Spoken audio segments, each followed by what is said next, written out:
let's kick it off straight away. Mark is going to be chairing the session, and I'll be popping in and out and having some discussions. Tracy's in the background, keeping us honest.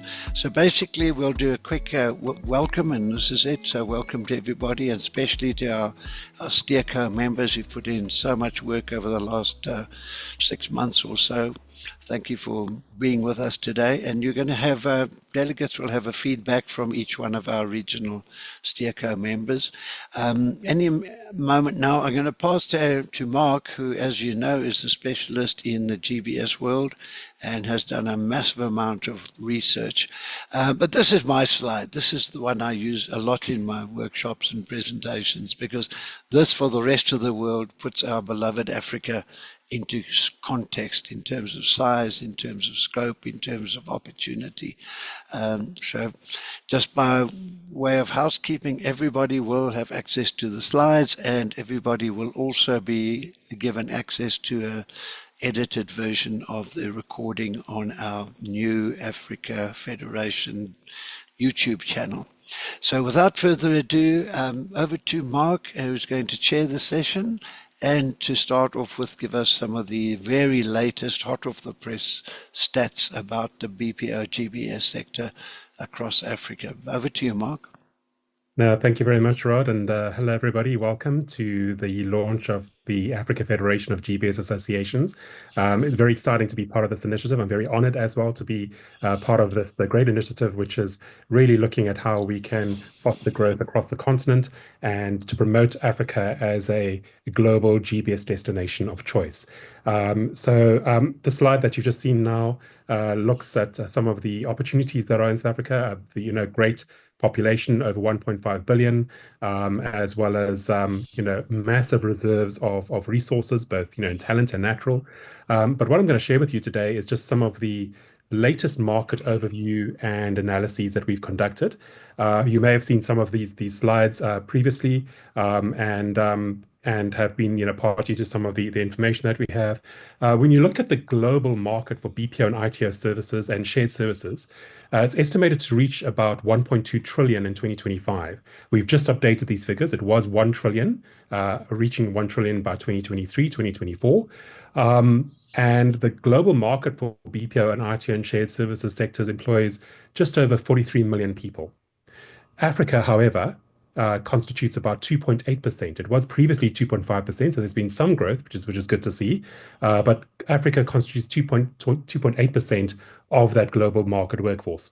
And important to note that that is not just outsourced services; it is also shared services as well as the domestic market. And when you look at the some of the major locations across the continent, it's interesting to see the dynamic here. There are a number of emerging mature locations. South Africa, Egypt, Tunisia, and Morocco are the largest markets by size as well as market value. But there's also a lot of activity in the emerging markets, the ones marked in green, markets like Kenya, Nigeria, Rwanda, Ethiopia, Ghana, Zimbabwe, just to mention a few. Are really doing a lot in terms of building their GBS BPO sectors and garnering more work. Maturing markets basically are those markets that have established domestic markets, but their offshore markets constitute about 40% of their total market. Emerging markets, they've also got growing domestic markets, but their offshore markets exceed 20% of their total domestic and international value. And then we've got a number of nascent markets, those marked in blue, that are up and coming. They've got developing domestic markets. They're now stepping into the GBS BPO space. They're developing their value propositions. A lot of excitement happening across the continent, and we're hoping to play an integral role in building that value proposition for the continent as we move forward. Some of our latest stats in terms of workforce figures, again, these are combined domestic and international figures on the left. On the right-hand side, we've now given splits with the domestic and international workforces. South Africa and Egypt are the largest markets, as mentioned. But from the emerging markets, we're seeing great growth coming out of Nigeria, Kenya, Ethiopia, Ghana, Zimbabwe, and Rwanda. So on the left-hand side, you've got their combined domestic and international outsourced and shared services markets. On the right-hand side, there's the split between domestic and international of those figures. And you can see again how robustly some of those markets are growing their international services. A lot of growth that is happening year on year. And in fact, the next slide speaks to that in terms of the compound annual growth rates of these markets. Look at the BPO figures that are in blue. Very encouraging to see what's happening in terms of the market growth across those locations. But also interesting to see the IT outsourcing growth that's happening. IT outsourcing growth is eclipsing BPO growth, and that speaks to the trend right now with regards to tech-driven services, AI, all of that coming into play. And then when we look at the growth potential of the continent, customer support and sales still makes up 42% of the bulk of services, roughly over 520,000 workforce in the domestic and international space servicing that arena. IT outsourcing is the next largest component, making up 23%, just over 285,000 workers in that space, and then followed by finance and accounting at 161,000 workers and plus. But if you look at their addressable talent pools, we've actually been tracking their addressable talent pools across all those locations. There's quite an in-depth analysis that we applied to get to those figures.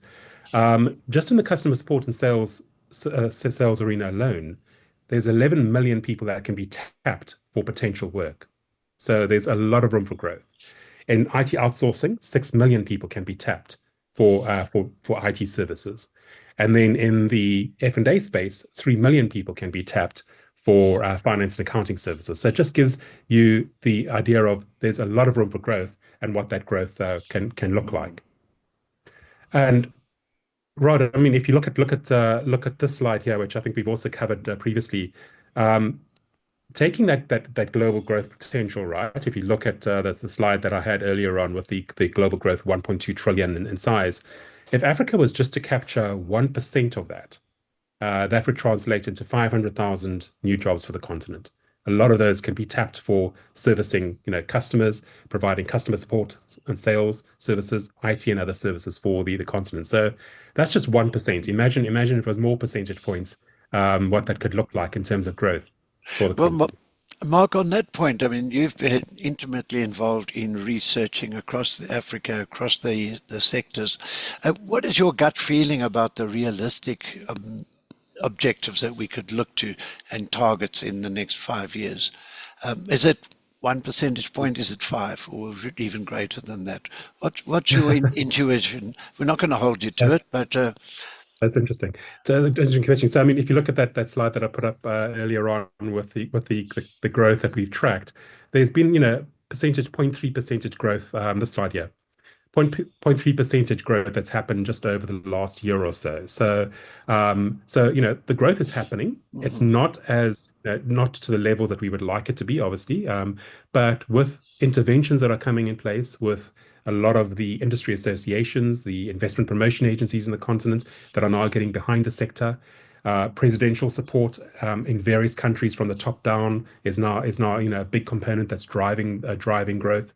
I think we're going to see that number shift. So to answer that question, yeah, I think if we could apply those interventions as well as great incentives and also strong marketing, then I think we could shift it to that 1%, quite easily. Excellent. I think as it's a point we'll raise during the Q&A session, the impact of legislative, regulatory and economic realities both in the UK and more importantly the US, and how that might impact the flow of work into Africa. So let's pick that up under the Q&A. Thank you, Mark. Let's go on.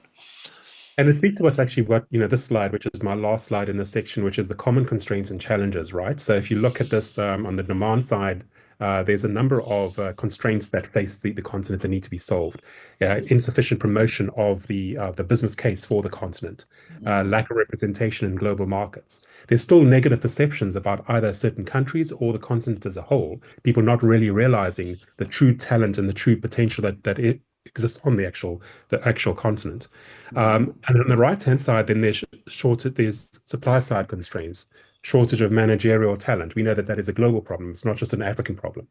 insufficient infrastructure, educational gaps, data security concerns, and political uncertainty are just some of the factors that are influencing these challenges. And that's one of the things that we would like to try and help solve is some of these supply side and demand side constraints and challenges with the launch of the Africa Federation of GBS Associations. And I think now, Rod, we can now segue into that and actually go through the actual what the federation is all about. So should we move over to that and Let's move on a bit, yeah, and thank you for that, Mark. Yes, I think this is also the culmination of almost 20 years of thinking and dreaming and scheming, and I think the point is, and as you quite rightly pointed out, is that we're now seeing the potential of Africa. We're having a lot of activities happening in the different regions. And yes, the Federation, with the support we've been getting from the Steerco, from the various associations, I think those numbers are real. And it's just a very exciting time in my life to be able to help drive this thing through. So let's proceed, Mark. Let's take a look at the next slide in the sequence, where we'll really look at what the vision is, and there it is to position Africa as the growth for business services, and it's job creation, impact sourcing, ethical impact sourcing, and we can't stress that enough. We want to see real societal and community impact in the work that we bring in, and also the unified messaging that Africa is open for business. Bring us your BPO, bring us your GBS, we can handle it.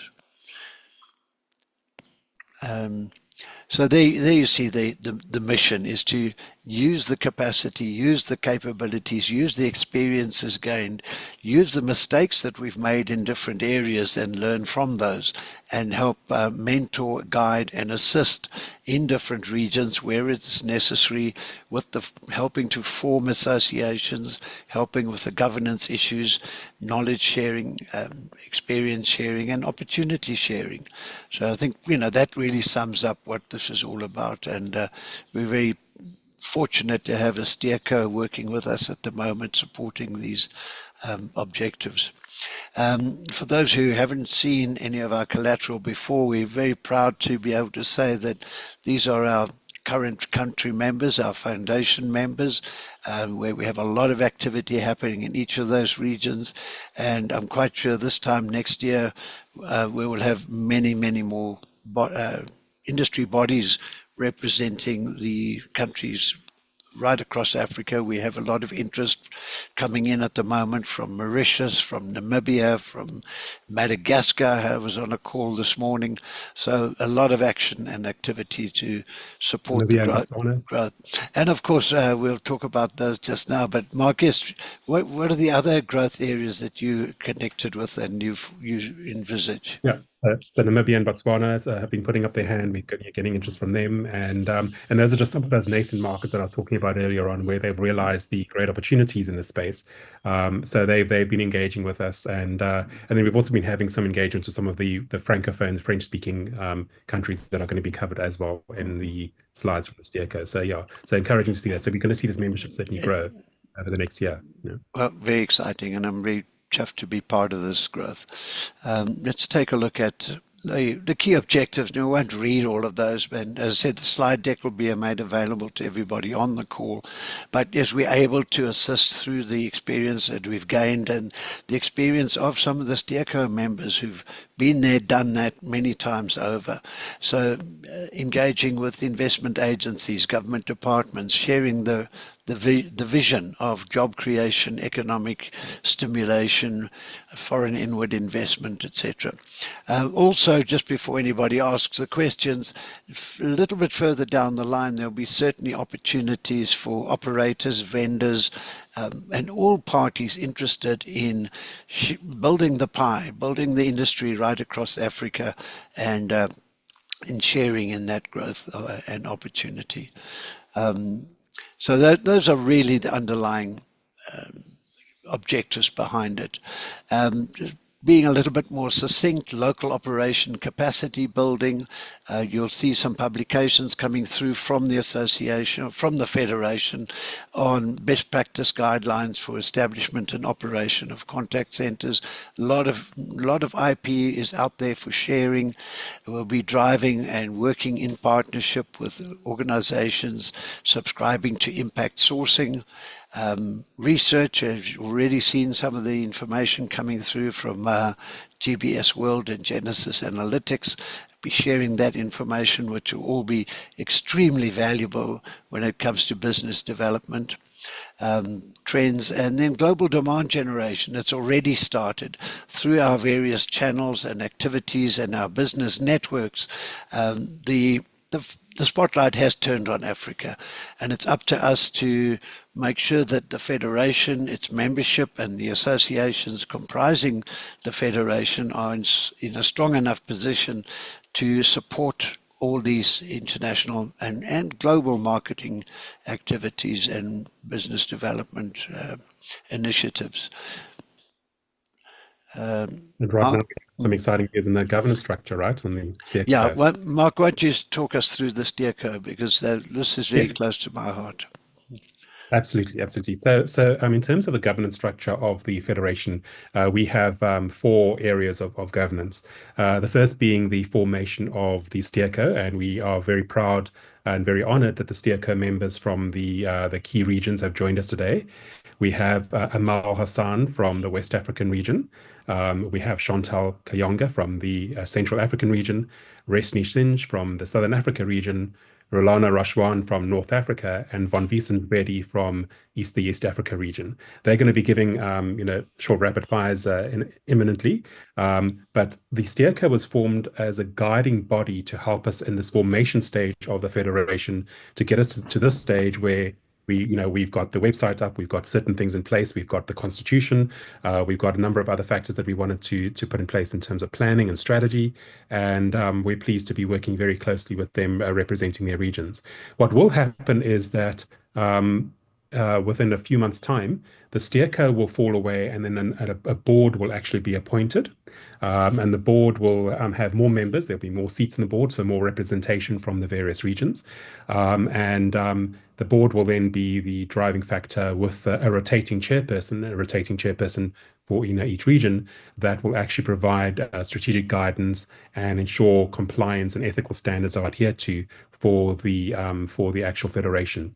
We also have a working group of directors that provide secretarial administration functions, ensuring that the day-to-day operations of the federation are run effectively, and that there is that the guidance and the strategies that come from the steerco and then from the board are implemented quite effectively. And of course, another exciting piece of news is that we are forming the board of advisors, and those are made up of industry analysts, knowledge leaders, people that are really respected in their space, that have got a wealth of knowledge that can help us again guide and steer the ship and the federation, and help us with ensuring that we are focusing on the key pertinent issues, that we are addressing both those demand side and supply side constraints effectively, and that we really are promoting the continent with one voice. And then, Rod, I think this next piece is the final slide on the Federation, which is an exciting initiative that is coming out already that we've managed to put together, which is close to your heart, which is the GBS BPO Association Handbook. Yes, we've spent a better part of 6 months compiling this handbook. It's 99% ready to publish, so within the next few weeks, I'm quite sure we'll have it. And this is really, it's the how to form an association, how to communicate with potential members, how to structure the governance issues. It contains draft and templates for constitutions, for recruitment mailings, etc., etc. It goes on. It's quite extensive, well over 100 pages, and that will become available to member associations for onward distribution if necessary, to groups in certain territories that really need help and mentoring. So behind the publication, we as a team are there to support any body or organization wanting to structure itself and therefore participate actively within the Federation. Thank you, Mark. Great, thank you very much. And I think we would be remiss to also not mention at this stage, right, that Tracy Freeman also joins us. She forms part of the secretariat with you and I, actively driving the federation. So I just want to give a special thanks to Tracy Freeman for her input thus far and for being part of this team. Thank you, Tracy. You're going to be running the Q&A later on in the session. Yeah, I endorse that. Great. Okay, so now onto I think probably the more exciting part, and that is we're going to hear from the actual SteerCo members themselves. We have 5 slides covering the 5 different regions, and I'm going to invite each SteerCo member to come through and give key highlights and insights on their respective regions, starting with Amal Hassan from the West Africa region. Amal, over to you. You're on mute, Amal. Sorry about that. Thank you very much, Mark. Thank you, everyone, for joining us. It's really exciting time for Africa, like that it was mentioned. We're seeing a lot of interest in Africa's talent, and there's a huge growth in West Africa, as well as other African continents. Other African regions. What is wrong with me today? So we have West Africa has really developed in terms of the outsourcing industry in the last 5 years. There's a lot of growth that has happened. Looking at the statistics, Ghana has the market size for Ghana is 437 million, with a combined workforce of 192. Nigeria, with the biggest population in Africa, in West Africa. I'm talking about West Africa now, with a population of over 200 million. The market size is still early, but the market size is around 711, and with the market workforce of 41,000. There's a huge growth in the market. There's a lot of BPOs joining, starting up in West Africa and growing. Nigeria, for instance, graduates 1 million graduates every year with different skill sets. So entering into the market, the Nigerian BPO Association has been formed, and Outsource to Nigeria initiative was set up by the government to actually promote the industry. Job creation is at the forefront of every African nation today, and West Africa is not left behind. In fact, World Bank has made it one of their focus for this last year and this year. The BPO is being supported by World Bank in West Africa, in Nigeria. We're seeing a huge, out of the 7 unicorns in Africa, 5 originated from West Africa, Nigeria, West Africa. So there's a huge growth in ITO as a service provision, and we're seeing a huge demand from that region. So West Africa has both multilingual, English and French, and with a little bit of Arabic. We're seeing a lot of increase in Arabic population, people coming in from Sudan to West Africa. So there's a little bit of Arabic speaking. So we're seeing that multilingual capabilities in West Africa as well. But Senegal has a lot of French capabilities, has been marked as one of the destinations for ITO, and is doing very well with regards to that. Living 3 countries within West Africa, providing high ITO services. So we're seeing a huge growth there in West Africa. We're very optimistic that we're going to, Africa and West Africa is going to contribute a lot to the international employment.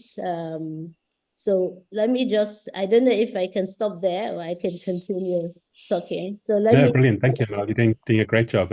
Yeah, I mean, I think one of the things to mention also is Ghana and the formation of its own association, the Business Yeah. Outsourcing Service Association of Ghana, BOSAG. Exciting initiative there too, and they've also joined the federation, which is great to see. Yes, there's that is already happening, and there's a lot of support by GIZ and other international organizations in Ghana with regards to the outsourcing industry. So the population, the skill sets is really high. The availability of right talent is there in West Africa, and there's no I mean, it's really going to keep growing, and we're going to keep seeing the growth happening. So we're very optimistic, and we're ready for business. Just like the tagline for Africa is Africa Now. Africa will be the next employer of labor. West Africa is growing a lot and contributed a lot to the outsourcing industry. Thank you very much. Thank you, Mel. Thank you, Mal. That's great. Mark, Right, back to next on you. the list, we have Chantal from Central Africa. Hi, everyone. Well, thanks, first of all, that we made the steer committee. So allow me to report from Central Africa. Allow me to start with Cameroon. Cameroon currently is emerging and it's fairly established. From Mark's initial slides, it's at about 73.7 million. So there is a good amount of traction in terms of attracting investors, but also operators there. Currently, I mean, they have a bilingual workforce, just like Rwanda. And so hopefully in the next slides, I'll be able to share a bit more concrete numbers to indicate where they are in that.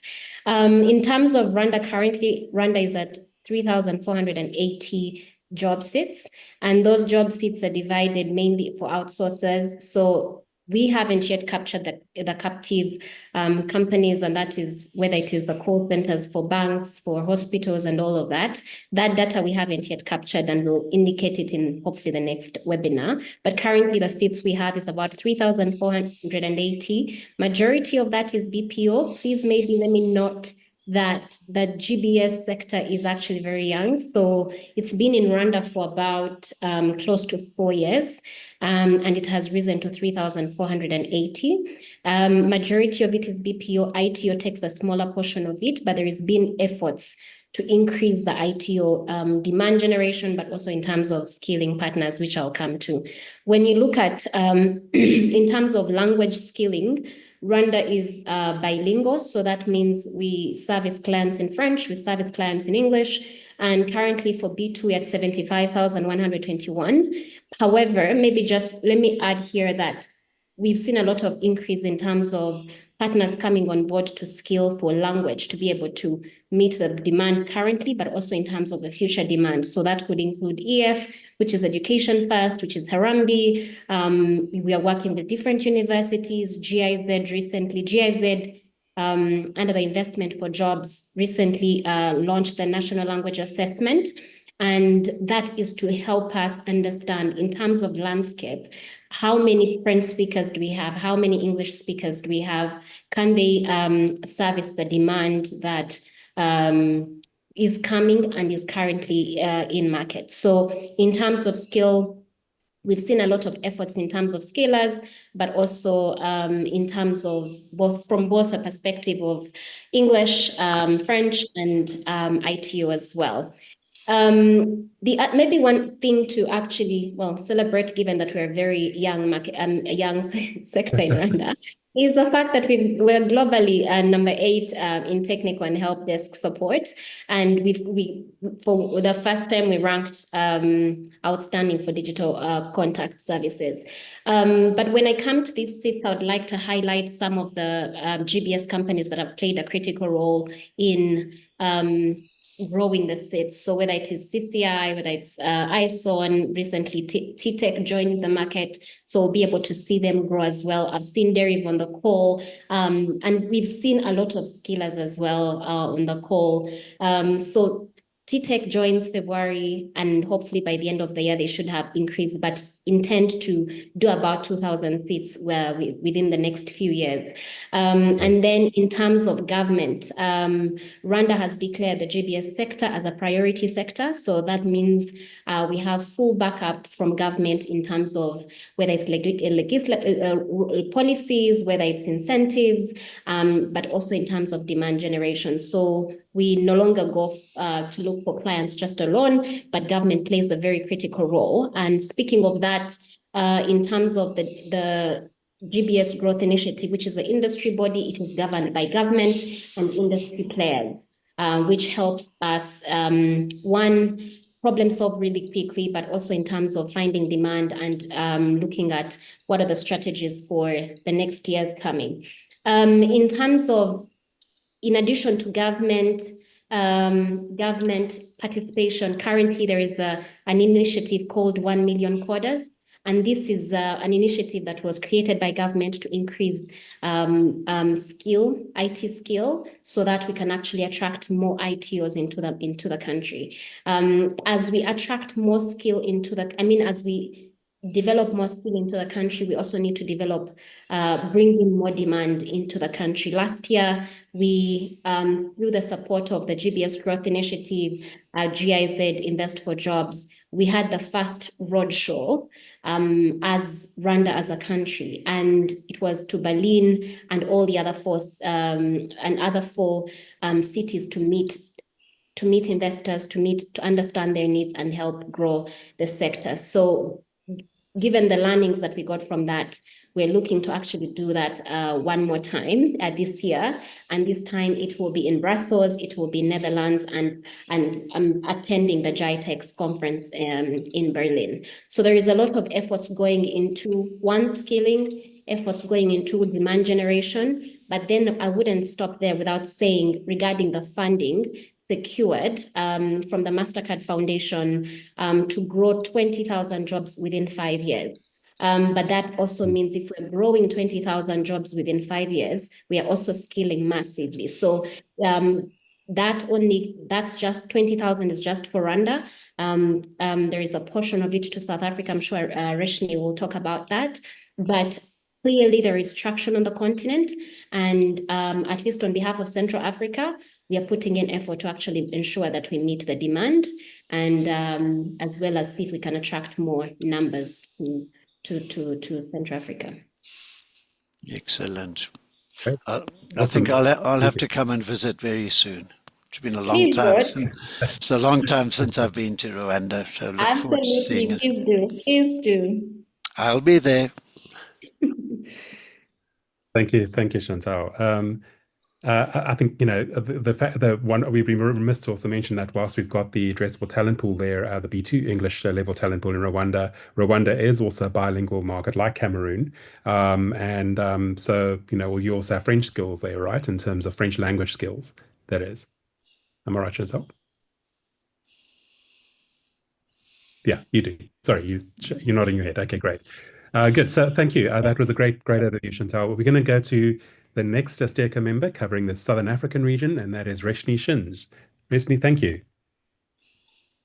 Thank you, Mark. And good afternoon, everyone from Johannesburg in South Africa. It's really, really great to see so many friends, colleagues, partners, collaborators on the call. So really lovely to have an opportunity to address you this afternoon. For one, I mean, we are definitely delighted to be part of this continental kind of strategy. And we really, I mean, as one of the leading regions on the continent, we hope to collaborate and work more closely to be able to bring more to Africa. I think we definitely have our work set out for us. From a Southern Africa's global business services and business process outsourcing sector is experiencing significant growth, contributing to economic development and job creation across the region. South Africa, as a key player, has seen its BPO market valued at the BPO, meaning that the offshoring market valued at just under $2 billion US dollars in 2023. And as you can see from the statistics, out the size of obviously our domestic and international market combined is about 6.3 6.3 billion US dollars. So it's obviously a significant share of market opportunity that's coming our way. And we obviously poised and positioned to be able to attract a lot of that, not just to South Africa, but to the southern region as well as to Africa.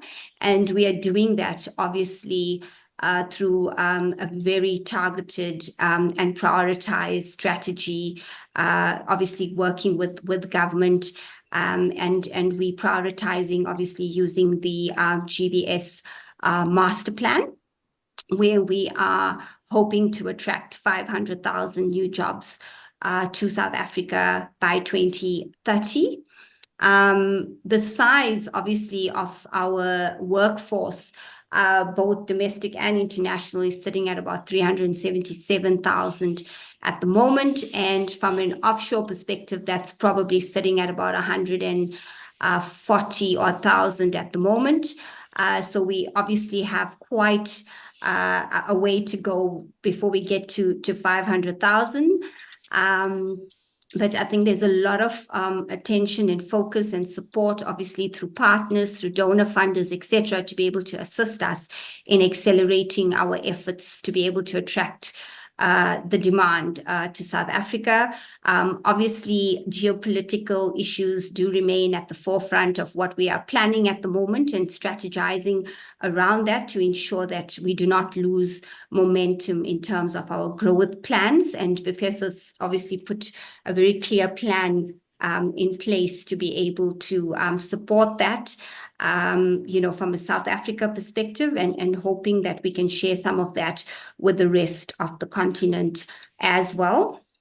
One of the reasons, or some of the reasons, obviously, for our extensive growth has obviously been around our cost-effective solutions, our skilled workforce, and supporting infrastructure and enabling environment within South Africa. And we continue to partner with government and other partners to be able to ensure that these efforts are entrenched to be able to support our growth initiatives. Out of a population of just over 60 million people in South Africa, we have just under 5 million unemployed youth. So that's a significant size of available talent. And currently, if you're looking at, obviously, from a BPO perspective, and you're looking at the addressable talent pool of fluent English-speaking individuals, and that's looking at a B2 plus level English, we've got about 733,000 people that are readily available to be absorbed into our sector. And obviously a monthly ramp-up opportunity of about 21,000 individuals. We actually would like to be quite aggressive in our strategy and our approach by saying to ourselves that, from a BPO perspective, we should be looking at attracting at least, for us to be able to make our master plan targets, at least 4,000 new jobs per month into the country. So it's quite an aggressive strategy, and I'm quite hopeful that we'd be able to pull that off.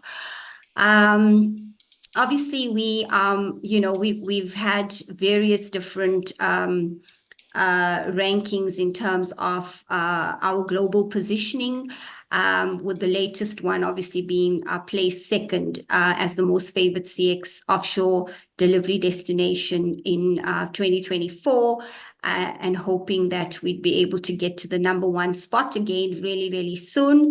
Obviously, we are #1 from a customer lifecycle management perspective, #2 globally in customer service and support, and #5 in globally in back office services.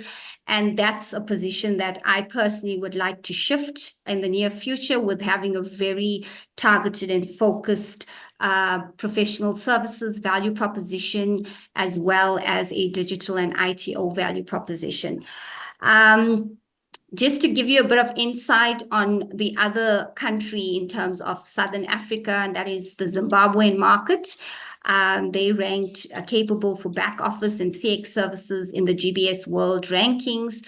They've got a fantastic, well-educated workforce and growing nearshore potential to service other Southern African markets. So they definitely are putting a lot of effort in terms of positioning and attracting market share to that region. And then just looking at some of the big highlights around Southern African trends and developments. And just to mention that we are really excited to be hosting the G20 summit in November this year in South Africa, and we are kickstarting obviously with the B20 summit at the end of this month, which is the 24th of February.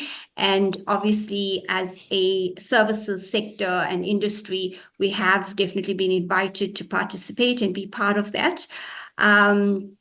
We are also working on our value proposition refresh, which is just a few weeks away from completion, and expect to have a national launch around mid-March. And we've also been part of the revision of the GBS incentive program, which the South African government offers to help support the sector. And that review process is currently underway. The global benchmarking has been finalized. And I was on a call with them earlier today, and I definitely think that they are set to launch the latter part of March, beginning of April at the latest.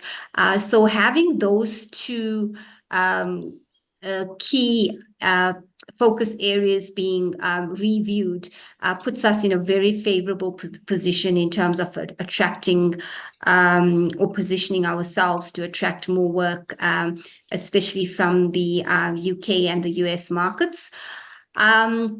We also are really driving our tier 2 and tier 3 strategy quite aggressively, together with the township economy models as well. And there's definitely been a huge interest in this area, obviously due to concentration risks in the main cities.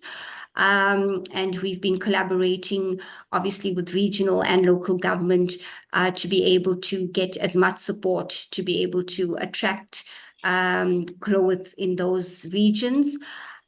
Zimbabwe, as a major BPO player working towards forming a dedicated BPO association separate from the existing CXAZ that they currently have. And then Botswana and Namibia are all making plans to grow and boost their GBS and BPO sector. So one of our, I think, key strategies as a southern region is to be able to just support these developing countries in the space and be able to get them on par, with the rest of the countries, because I definitely believe that they have value to add as well. So that's me from the Southern African region. Thank you, Mark. Great summation. Thank you. And lots of exciting developments. We're now going to move up to the north area, and we've got Rolana Rashwan, who's going to cover the North African highlights, as well as Egypt and Morocco and Tunisia. Welcome, Rolana. Thank you, everyone. And I see amazing attendance, over 150 people. So thank you so much. I need to say I'm honored to be representing North Africa. I'm honored to be representing my former employer, Itida. Let me start with Morocco. So Morocco has been known in this industry specifically for the French language. They have a workforce of over 120,000 people.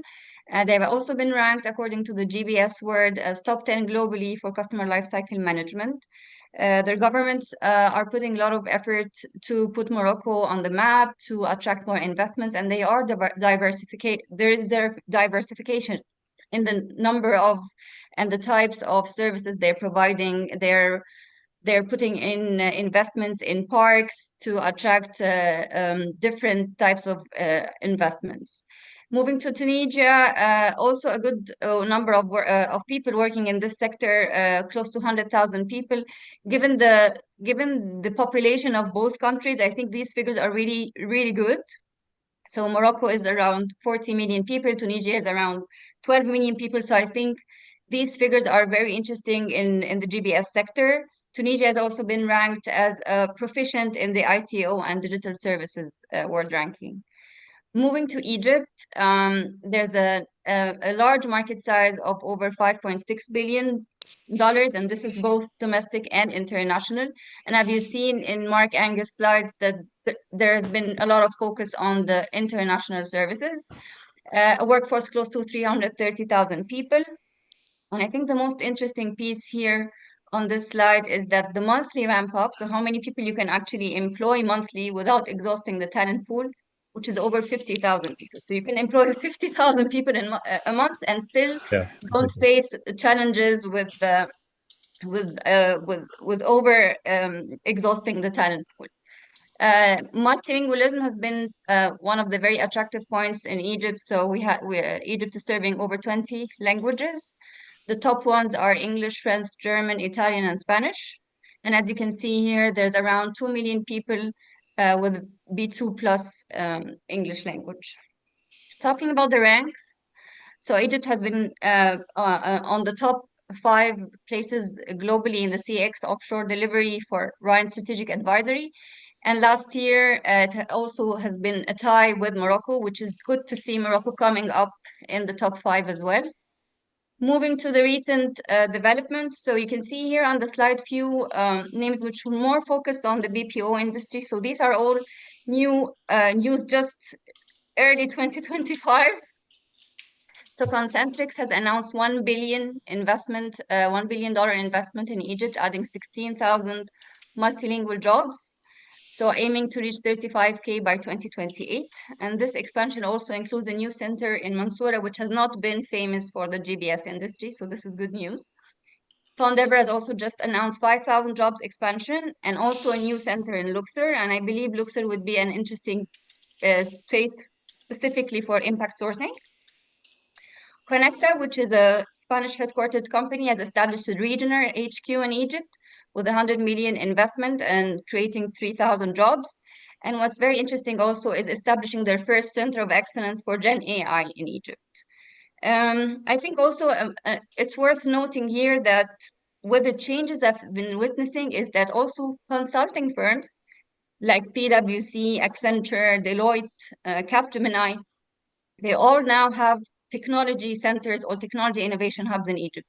So this is a new trend that we're seeing, and they are capturing the wide spectrum of talent. So GBS in terms of IT, BPO, consulting, finance and accounting, and all of this.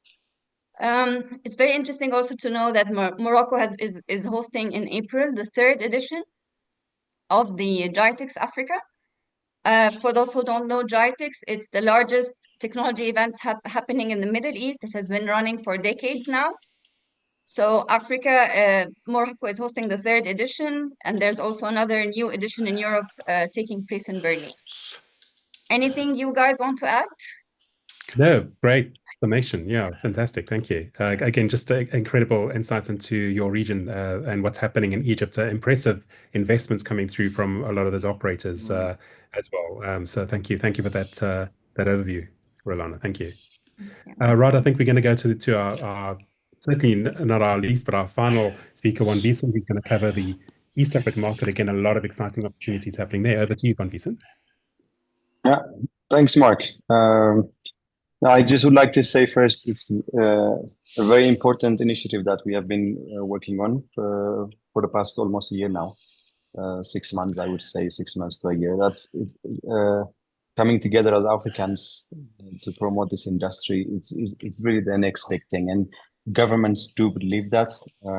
From what I would tell you right now, from the government of Kenya and in Ethiopia. This is seen as the priority sector to drive economy, to drive employment in Africa. So this is a very important initiative.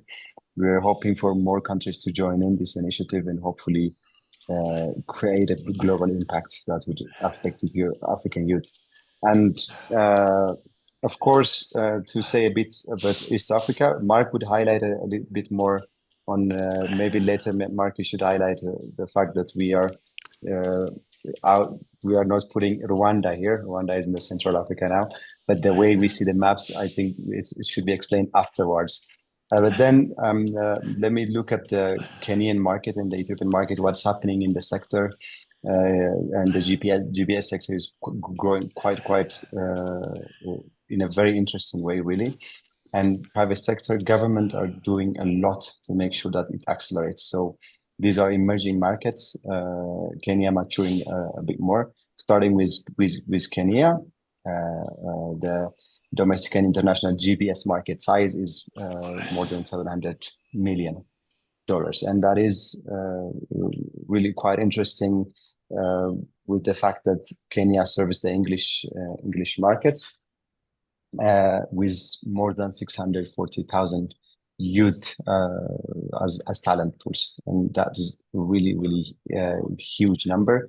And the amount of vibrant young people that are in Kenya, because I was there a week ago, and it's amazing what's happening in Kenya in the sector. And the youth population in Kenya is more than 16 million, so 16.8 million youth population there is. So that it would be impossible to run out of talent in Kenya, and actually that's the case for Africa. That's what we are selling to the global markets, and competency and the amount of youth that's abundant in Africa. And of course, the GBS market in Kenya has grown to actually engage more than 34,000 young people in the workforce. So there is huge developments happening in the AI sector, large developments happening in the ITO sector. BPO is growing very highly in Kenyan market. Now, when I come back to Ethiopia, so Ethiopia has more than 180 addressable markets, which are fluent in English and a couple of more languages. Germany, Italian, and Arabic are also one of the languages that Ethiopia can serve from here. And of course, with the second biggest population in Africa, Ethiopia had a youth population of around 40 million young people. That is, to add a few on this, Ethiopia graduates more than 100,000 people only in STEM every year.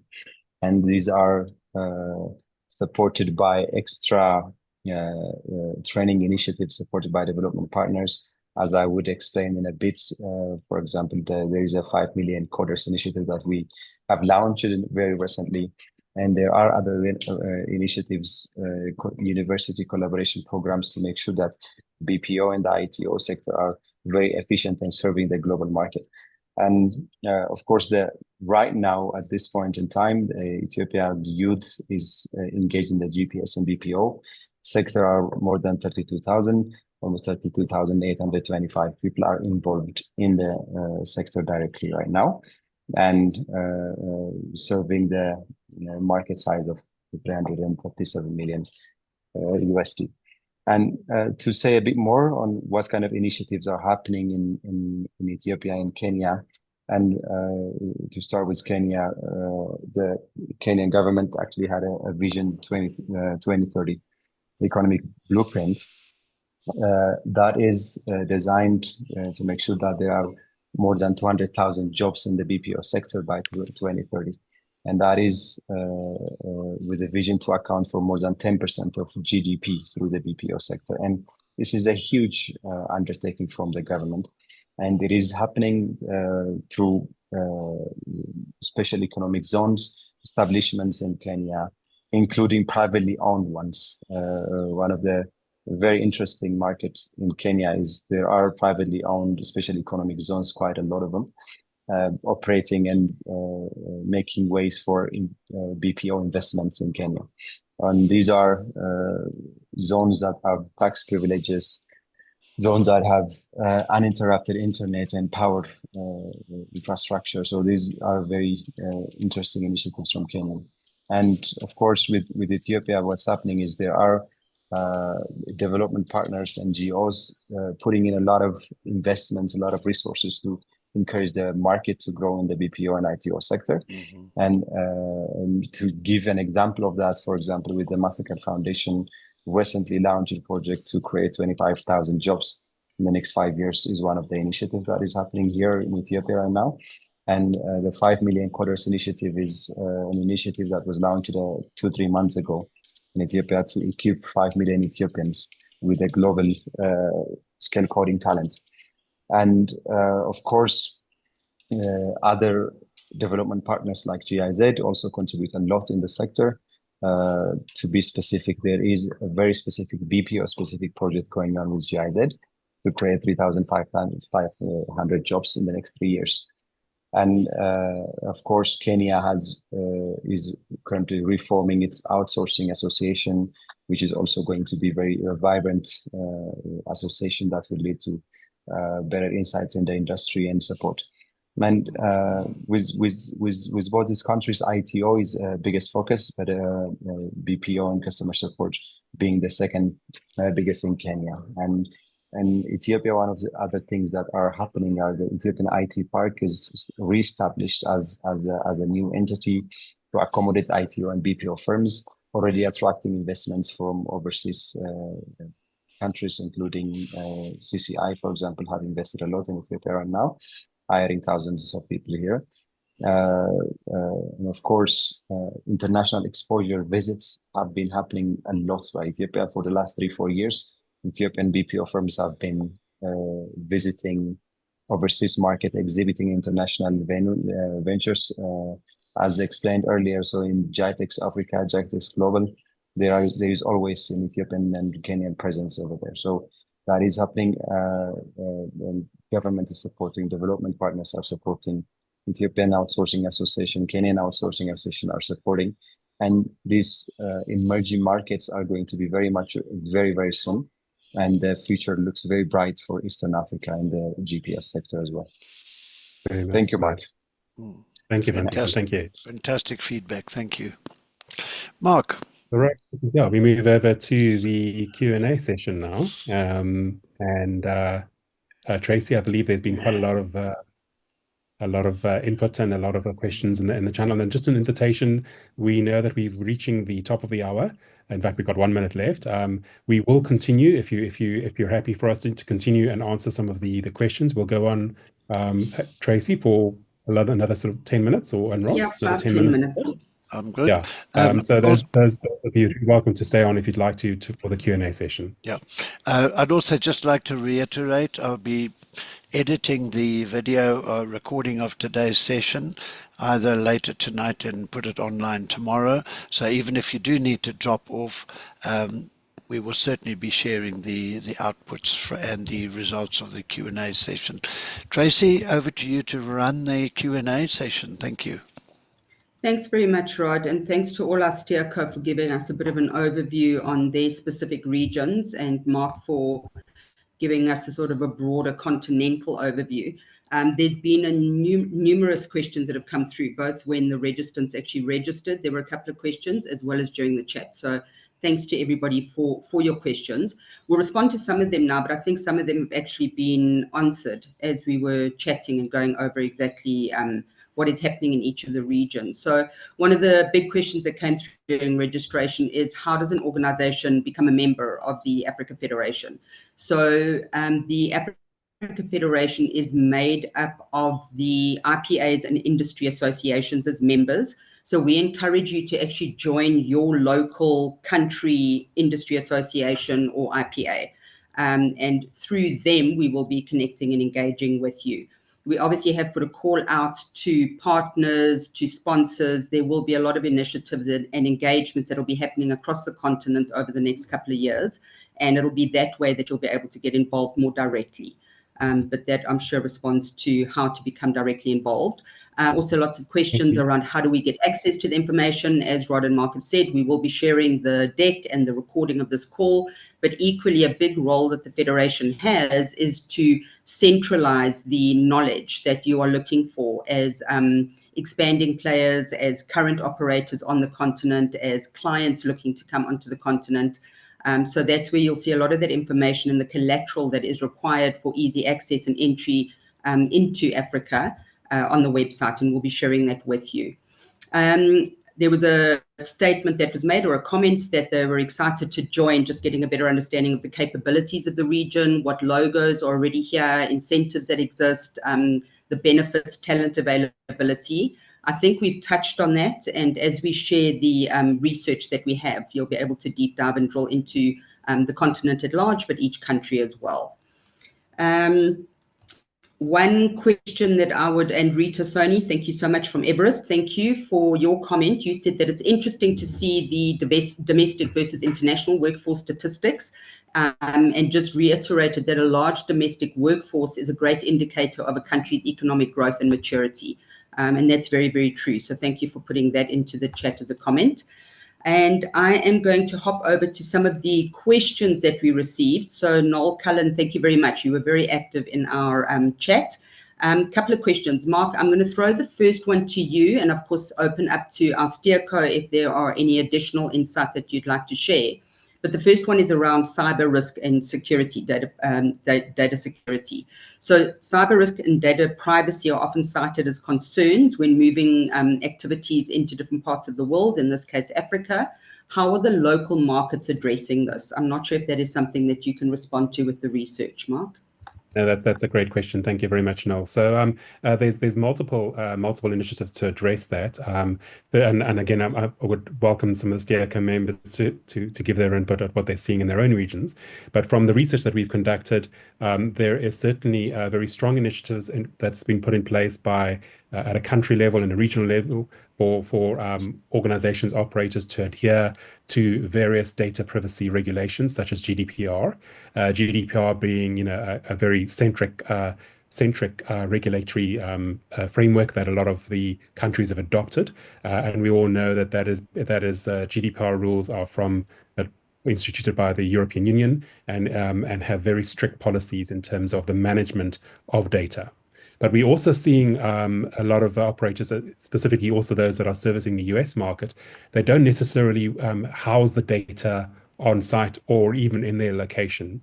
The data itself sits within data centers. In the US, for example, they do have access to that data when they need to, in terms of being able to conduct their services and whether it's servicing customers from the US market. So that's another trend that we're seeing, is that data isn't being sent across or being housed on the continent. It's actually still sitting in the country of origin, and there's various ways that the operators can actually interact with and link up to that data. That's just off the top of my head, but I don't know if any of the steerco members want to mention what's happening in their respective countries.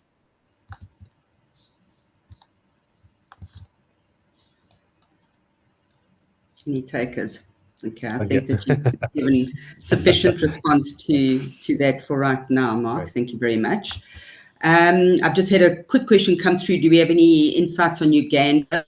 So just to let you know that the research is ongoing. That's what GBS World and Genesis GBS have been doing. And Mark, am I correct in saying that Uganda's on the cards, but we didn't have a full country deep dive as yet? Oh no, we have got a country deep dive in our data bank on Uganda. We've done a lot of work in Uganda from a work that we've done with Genesis Analytics at a group level. We were responsible for putting together a diagnostic report for Uganda, as well as the value proposition for the country. So we're sitting on a lot of data. I just wasn't able to include it in today's deck, but we certainly can share some of those insights with you. And yes, we are updating that data bank consistently with new and latest data. Thank you, Mark. And I think just to add on to that, the intention for the Africa Federation is to actually start releasing the country results over the next year, the different countries and the insights that you have for each country. That's correct. Yes, that's correct. Look at it as a data bank. So, we don't look at it as a research report that we release annually. It's a data bank of information that we consistently are updating. In fact, leading up to this webinar, we were busy updating some of those workforce figures. So it's a constant process of iteration and collaboration with the respective markets as well, where we count the numbers in those respective markets. So yeah, we're quite excited to house that data in that data bank. Thank you, Mark. I'm going to link two questions together here. So Noel Cullen, thank you very much. You asked around language and asked if it was predominantly English across the continent. I think with the presentation and with our SteerCo members, you would have heard that there's multiple languages across the continent. But tying into Jeff Pappas's question, thank you very much, Jeff, about what will we be doing around English capabilities in some of the East African markets and in West Africa in areas such as Cameroon and Senegal. I'm going to offer a response, and then Amal, if I can pass over to you, and Wanbuis, and maybe to yourself, and suggest that part of the intention around the Africa Federation is rather than all regions diluting themselves to offer the same thing across the continent, is rather to look at the areas of expertise that they have. So if English is not their area of expertise, rather to see that clients have been supported possibly by two different countries. And I think we've actually got some examples of that. Chantal, you may be able to speak to that. But Amal, if I can maybe just pass over to you with any comments that you may have on West Africa, Wanbuis, anything that you're seeing on your region. Thank you very much. Thank you for that question. Yes, just like you mentioned, Tracy, each country has their own capabilities. And in West Africa is predominantly English. The countries that are really doing French, for instance, West Africa, Nigeria is predominantly English with a bit of little capabilities in other languages based on the neighboring countries. So yes, just like you mentioned, there's a lot of different capabilities. So the countries that are French are really good in French, and the countries that are really English are good in English. So Ghana, Nigeria, very good English-speaking people are a lot of people. English is mostly their first language in Nigeria, for instance. So yes, I don't think there's a lot of English capabilities in Cameroon, but there's a bit of it, and it's quite good. So they're predominantly French. Yeah. Excellent. Well, Ethan, I don't know if you want to add in there, and Chantal, I know you were chatting about what Rwanda is doing with regards to engaging with Kenya, for example. If I may, yes, representing Eastern Africa, because one of the questions is not just language proficiency, but how neutral are the accents? Yes, which is a very valid question, because that is the same reason why some of the customer support businesses are being driven to other markets, because the Southeastern Asia was predominantly bigger market in these sectors. And the issue with neutral accents have always been an issue for source markets and in the past. And the Eastern Africa so far have been serving really, really well. The thing is, when participants in this GBS industry from Africa are usually quite competent, I said it's very the unique thing about Africa is being a relatively emerging markets. The best possible talents are being driven to this industry, and you would imagine that when the talents know the right languages, they know it very well, and these are the young people that are being driven to the sector. So yes, there are neutral talents, neutral accents in English available, abundantly available in Eastern Africa for sure. Yeah. Thanks very much, Wanbuis. And Chantal, I'm not sure if you want to add on to that. Absolutely. I think I look at it from three perspectives. One, language ability. Two, scale. Three, technical, or rather, what's the niche of every country. I'll use clients. I hope that's all right. If you think about CCI, They will service English clients from Nairobi, from Ethiopia. But then when it comes to French, we will be able to do that from here as well. But we also do the English. When you think about whether it's TTEC and South Africa, Rwanda, one scale. Can Rwanda handle the scale alone? Not necessarily, but there's another country that can be can service that need. So it's really, and which really excites me about this particular federation. It's not about holding the jobs, but knowing who has the niche and who can we support alongside. So if it's a client coming with 10,000 seats, I'm happy to take some, Kenya take some, Ethiopia take some, for the greater good of the continent. Yeah, so I look at it in that aspect, really. Fantastic, Chantal. Thanks very much. And I think you're just reinforcing sort of why the Federation and the role that the Federation is trying to assist in supporting as a collective. There are a number of questions coming in now, so I think that this definitely warrants a second webinar. So what I'm going to do is I actually just have two final questions that I'm going to pop through to Reshni Singh and to Rolana. Reshni, one of the questions that came through, and I mean, it's true for the continent, but I know that South Africa definitely has capabilities here. The question was around the growth and development on the professional and shared services and what is being done on the continent to help support the back office and professional and shared services side of things. I'm not sure if you'd like to respond to that. I think, Tracy, I may stand corrected, but I think Reshni may have had to leave. That's good. Then what I'm going to do is over. Do you want to? Yes, because we have got some insights. I can help respond to that. So there definitely has been a focus from various markets, South Africa included, in developing those specialist areas, finance and accounting, legal services, IT outsourcing, all that form part of the professional and shared services environment.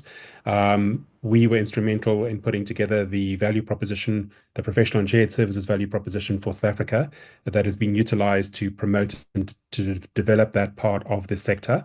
And then there are other initiatives that are being driven across the continent and other locations to focus on those as being, specialist areas of outsourcing. We're also seeing quite an interesting trend happening where operators that were traditionally very CX contact center focused are now actually expanding their portfolio of services and actually, starting to develop F&A skills, IT skills, and make that part of their portfolio.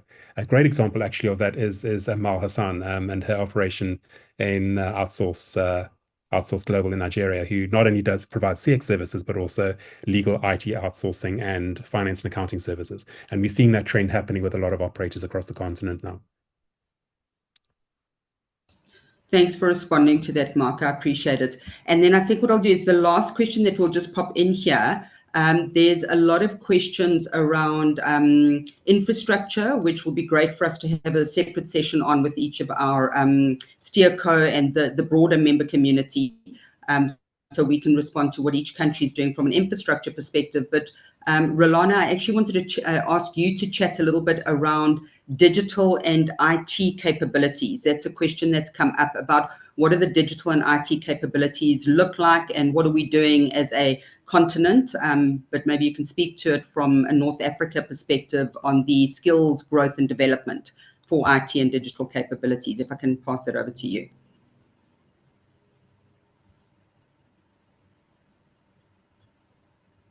Is Rolana still on?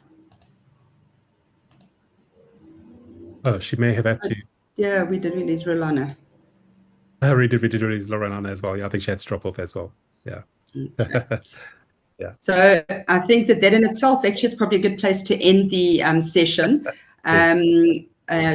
Yes, I know there's lots of questions. I'm seeing comments coming through saying I also put a question in. There's a lot of questions that have come through, and we really appreciate all the questions that are coming through. It shows the absolute interest. So today's session was really just to introduce you to the Africa Federation of GBS Associations, to introduce you to the different regions that are taking part, the member countries that are part of the Federation.